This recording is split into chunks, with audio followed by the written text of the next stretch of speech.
4. Plenty of time for John. Now squeezes, steps up in the pocket. LA can run inside the 10. Head first. He flies off the 5-yard line. 65 horsepower trap. It might pop wide open, Rats. Get this there! Is that there, Rats? Nice going, baby. Yes, sir, Rats.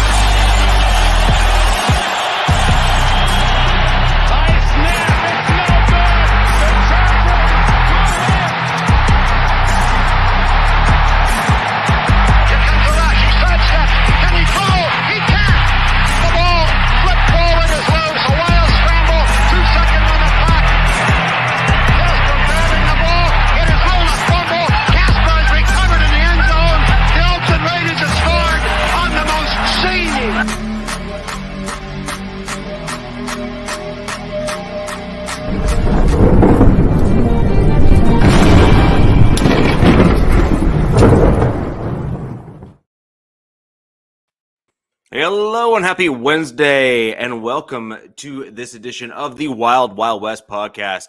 I am Richie Richey of MHRT Network, and you may see a new face directly below me here. This is OG Daniel of Chronicles of the Black Hole. Daniel, how you doing today? Doing good, brother. Long time no see. Fantastic. And joining us, as always, we have Coach Defense of Lockdown Defense Podcast. How are you today, Coach? Good, sir. Boat up. Full pan. Let's ride. and Alex with the we'll call it appropriate and apt mockery at this point of the Russell Wilson catchphrase, if you will. How are you doing? Oh, I'm doing well. Ready to talk a little AFC West with you guys, and excited for the content we got lined up. Fantastic.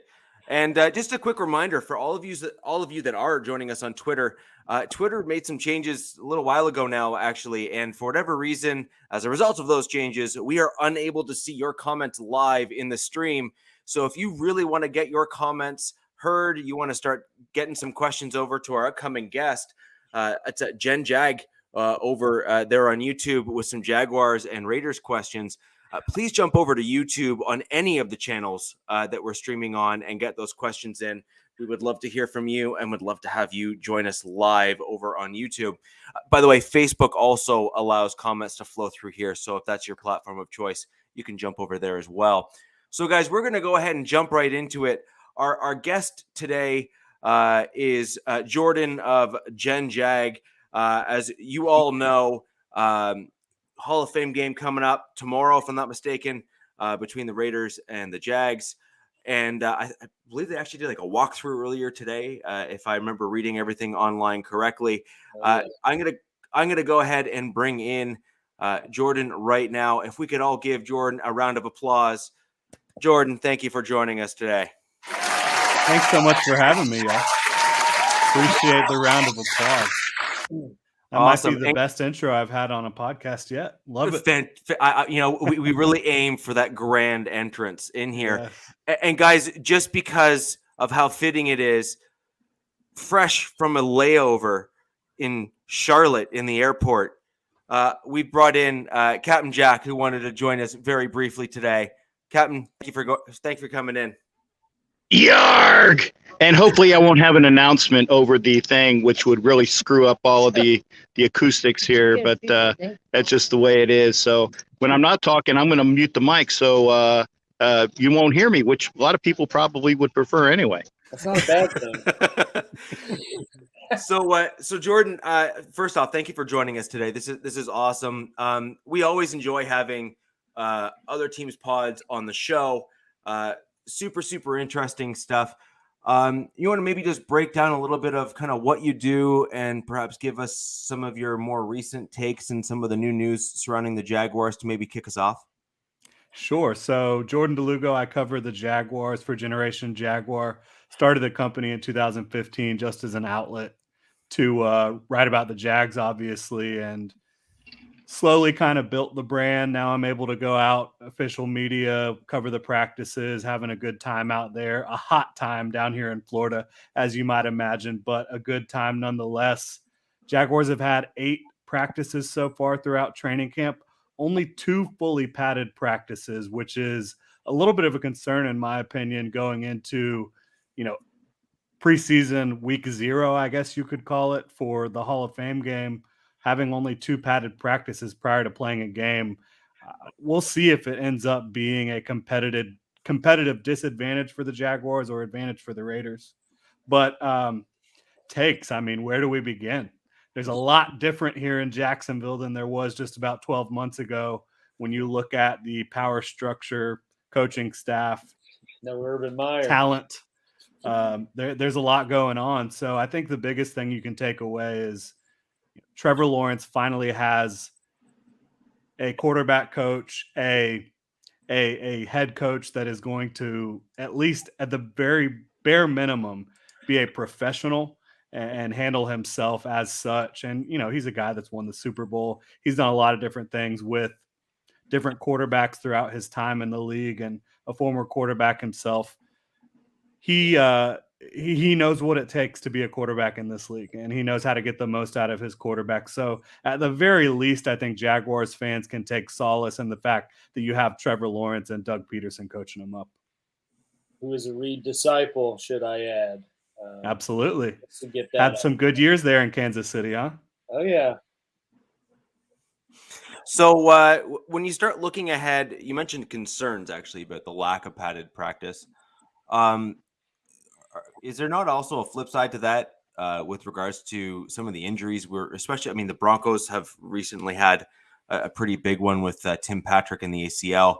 Not that the pads are necessarily a full culprit in that sort of thing, but certainly adding extra weight, putting, with all the extra training regimens that all these players are on, certainly more so when you talk about, say current NFL than, way back in the day, where, you didn't hear these ACL tears as often. Are you not maybe looking at that as a positive as well, where you're maybe saving some injuries because they're not going to necessarily be as aggressive?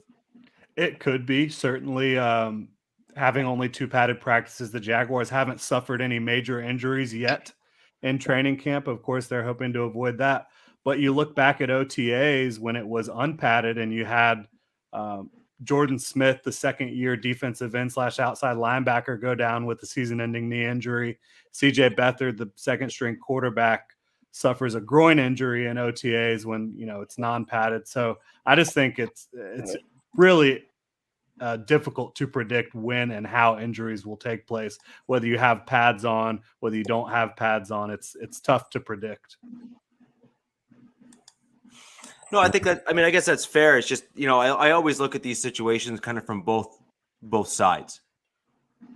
And I think that where there's a positive, there's also a negative, and vice versa. So I think I understand what you're saying. I mean, pads are going to give you that close to game, or as close as you're going to get into practice, to kind of game style reps. But then on the flip side of that, sometimes you also end up with, we'll call it the extracurriculars, similar to those that we've seen come out of the Saints, for example, in some of those videos where, things kind of get taken maybe a little too far. And I mean, some of those could lead to injuries, right? If you're pushing a guy over on his ankle and things like that, like you can really start to hurt and hinder your team before you get going. Yeah, and I will say, I don't think Doug Peterson or any of the coaches on staff have at least publicly expressed any concern about having only 2 fully padded practices leading up to this.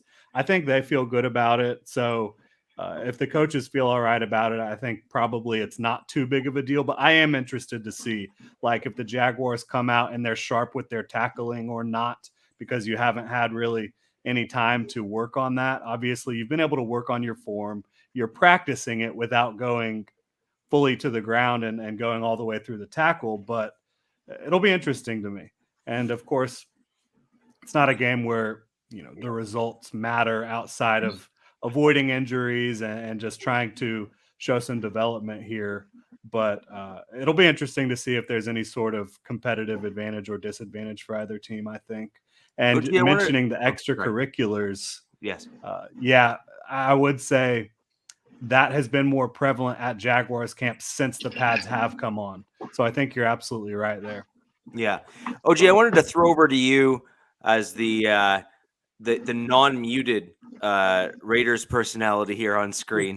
I mean, this is a rare opportunity for all the folks that follow both you and Captain Jack to have access to start getting some information on your upcoming opponent, and really kind of getting a feel in terms of what you may expect from this game.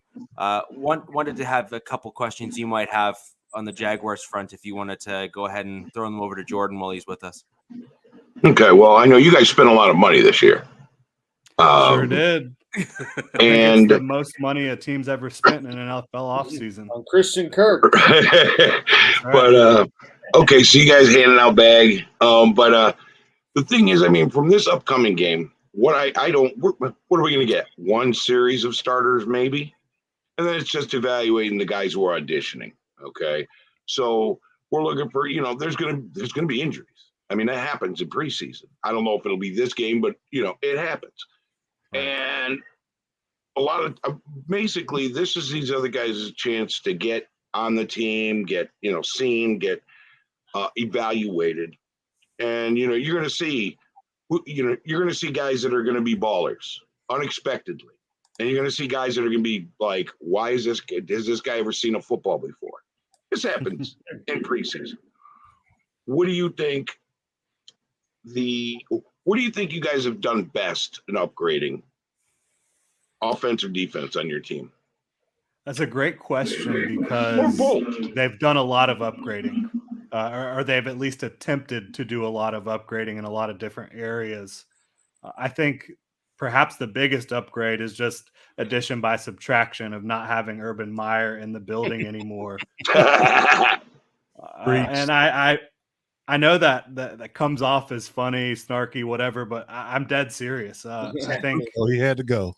I think it was one of the worst situations. Maybe it is the worst situation I've ever seen. And following it up close and personal, being there, it was clear pretty early on that was a horrible situation. But we don't need to dwell on the past. What have they done best from a roster perspective, in my opinion? They're in the AFC South, right? So you got Derrick Henry, you got Jonathan Taylor. I think the Texans are going to try to run the ball as well with Dameon Pierce, Rex Burkhead. They brought over Marlon Mack as well. You want to kind of run the ball and not put it all on Davis Mills' shoulders this year. So I think, honestly, I don't know if this was a point of emphasis going into the offseason. Like they were like, we have to get our run defense squared away, or if it just kind of happened that way. They haven't said that, oh, we're in the AFC South, we have to stop the run. But it looks like that's what they tried to do by going out and getting Foley Fatukasi from the Jets, who's a big-time run defender. They brought in Foye Oluokun, leading tackler in the NFL, right? Devin Lloyd, first-round pick, linebacker out of Utah, tackling machine. Then they even went in the third round and brought in Chad Muma out of Wyoming, another big-time tackler. It looks like they have geared up to stop the run on defense, and I think they're going to be able to do that pretty well. I would say that defense really struggled to stop the run last year. It should not in 2022. Okay. Interesting. But yeah, they brought in Christian Kirk. Obviously, y'all know Zay Jones. They brought in Evan Ingram, who I think is probably the biggest X factor. I think he's going to be up and down all year. That's what we've seen throughout camp so far and what you've seen throughout his career. So I think you'll have some big performances out of the Jags offense, maybe some that, leave you desiring a little bit more when it comes to consistency from the receivers dropping the football. I mean, Evan Ingram has had highs and lows throughout camp, throughout his career. I think Zay has done so as well. Christian Kirk should be fairly reliable. Marvin Jones should be fairly reliable. But overall, I still think it's an underwhelming group of offensive weapons at receiver. Now, getting Travis Etienne into the backfield, who will not play on Thursday night, he's being held out. And Trevor Lawrence is being held out as well, in case anybody was not aware of that. So you're not going to get to see two of the biggest stars there. But I do think Etienne and James Robinson, that combination, once you get into the regular season, is going to be a nice duo out of the backfield as well. I like it. Yeah, ETN, I took him last year, and then that first, right this league always tries to draft before the end of preseason, and every year I complain about it. Then I take ETN, 4th round, real excited, 4th or 5th, and then boom, breaks his foot. Yeah, you gotta